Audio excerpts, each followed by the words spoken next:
The gaming world is filled with portable laptops and handheld PCs.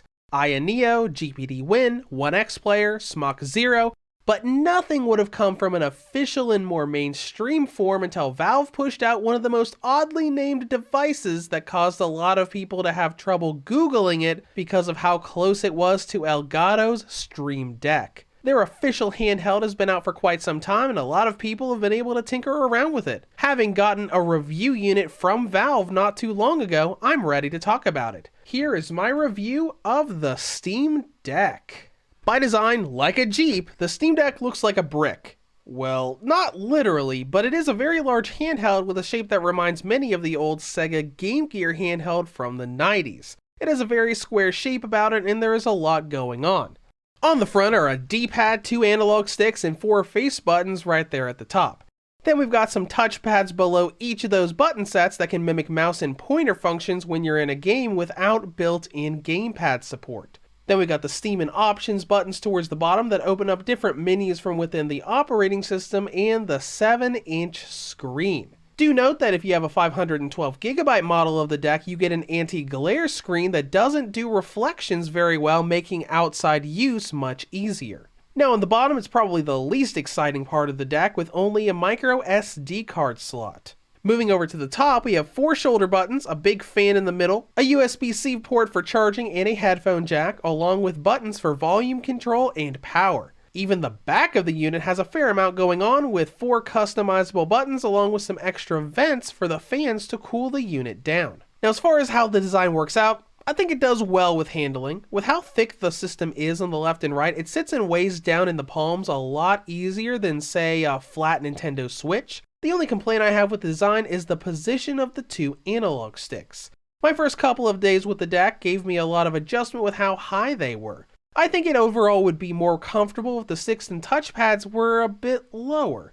It's not terrible and I got used to it in a couple days, but it feels pretty awkward at first. Next, let's go into the operating system and all of that. Now depending on the model you pre-ordered, things are a little different. Like I said earlier, the 512GB model came with the anti-glare screen and everything else is really just on storage between 64GB, 256, or 512. And all the Steam Deck units have the same operating system, the Linux-based SteamOS. This is a very fluid UI that goes through Steam's many functions from your game library to the store to managing your friends and messages. And there's really a lot of depth to the operating system that you might not discover for a good while. You have button combinations to open an on-screen keyboard, lots of little shortcuts for navigating around, taking screenshots, all the performance stuff you can see by hitting the Steam or Home buttons, and just a lot of little things that you can tinker around with. It's also based on Linux, so this is kind of a desktop computer. You can swap to desktop mode at pretty much any time and navigate around with a touchpad or using the trigger buttons. This is used for installing a lot of non-Steam games onto the deck. The Discover app is there to let you install stuff like web browsers, the Heroic launcher for the Epic Games Store, and a bunch of different Proton versions. Proton, FYI, is a sort of emulation program that Linux uses to run Windows-based games. But before moving on from features and specifications, let's talk about Wi-Fi. Whatever Wi-Fi card they put into the deck uses it very well. It pulls a literal ton of internet from my Wi-Fi, way more than my Switch or PS4 can. Next, let's talk about running games on the deck. Most Steam games will launch regardless of what the Steam store says about compatibility. American Truck Simulator, for example, only has a caution on the store because the text of the game is small. And Dragon Ball Z Kakarot will blatantly tell you it's not compatible, but once you download it and start it up, it loads just fine. But it is true that some games will not work at all and require you to dual boot Windows to run. Dragon Ball FighterZ, for example, will download to Steam, but it'll constantly kick you back to the title screen. In Fortnite, if you run it from the Epic Games launcher, Heroic Game Launcher, it won't launch at all because of how the Steam Deck runs the anti-cheat software. The only way to play Fortnite is to run it through the cloud version of Xbox Game Pass or install Windows on an SD card. Now thankfully, installing Windows onto an SD card is an extremely easy thing to do, and there is a literal ton of resources around the web for compatibility and installation. I'll put a website that I was given not too long ago in the top right corner for you guys to take a look at. Now, once you get into a game, it's very simple. Games that have gamepad support will automatically recognize the built-in controls or a Bluetooth controller that's connected to it. Other games will have you use the touchpad and built-in keyboard to navigate until the gamepad can be enabled, or you get past a windowed launcher like in some Bethesda games. Though sometimes you will have to change the controller layout. Many games have gamepad-based control schemes, while the Steam Deck has alternate ones for keyboard and mouse control, letting you play those games where you have to move with W, A, S, and D by redirecting those buttons to the left analog stick.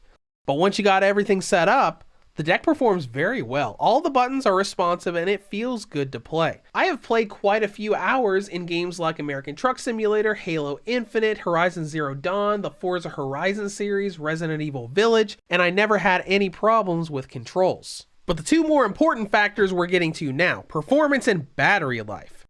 So how does the Steam Deck handle game performance when compared to other handhelds like the GPD WinMax Ryzen? I'll go into a few standouts in our list and compare them with those other platforms. The Forza Horizon games are superbly done. I had to drop the GPD WinMax Ryzen down to low settings on Forza Horizon 5 to even get the frame rate to stay between 35 and 40. But on the deck, I can run it on medium and get 45 to 60 with it mostly sticking to that 50 to 60 range. That's a huge improvement on both graphics and frame rate. Next up is Halo Infinite. The WinMax Ryzen had to run it on low settings to get the open world part of the campaign to run in the 30s and 40s, but the deck can run on those same low settings and get flying in a Banshee in the open world to rise up to a minimum of 50 FPS. Horizon Zero Dawn is also impressive. The WinMax Ryzen had to drop down to the lowest settings and drop resolution scaling to 70% to stay above 30 FPS. Whereas the deck can be on medium settings with resolution at 100% to maintain 40 to 45 FPS. Or if you really want to go down to those low settings, the frame rate will skyrocket up to the 50s and 60s. But we do have to talk about the oddity here, which is American Truck Simulator. The WinMax Ryzen can run ATS on max settings with no issues to get 60 FPS all the time.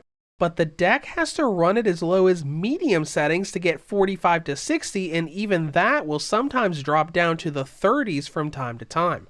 But overall, nearly everything is drastically improved. Horizon can run at near PS4 level visuals and far exceed the PS4's 30 FPS cap. Even Cyberpunk 2077 has a special Steam Deck preset to help it run at a constant 30 FPS without any drops. And then comes the real test, battery life. It's very likely the bulky design of the Steam Deck was to help with the cooling system and battery of the handheld.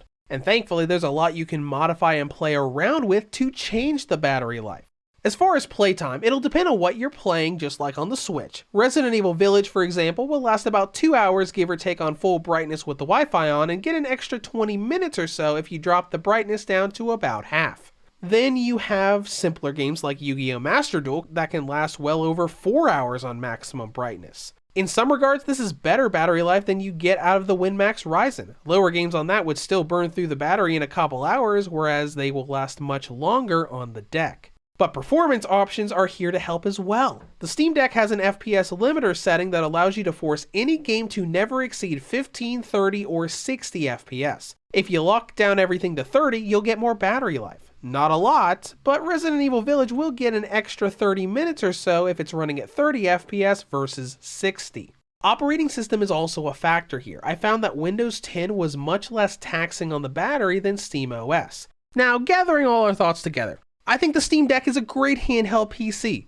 It's definitely not perfect with the analog sticks in an odd place, the need for dual booting Windows for some games to be compatible like Dragon Ball FighterZ, and the overall bulky size that might be too big for some players. But for what it is, it's quite impressive, blowing miles past the performance of most other handheld PCs that have been in the market for years, while maintaining similar and sometimes even better battery life. If you can handle the bulky design and want PC gaming on the go, it's a great piece of tech. Reviews to Go rates the Steam Deck a 9 out of 10. If you have any comments or questions, feel free to leave them below. Thank you for watching, and have a great day.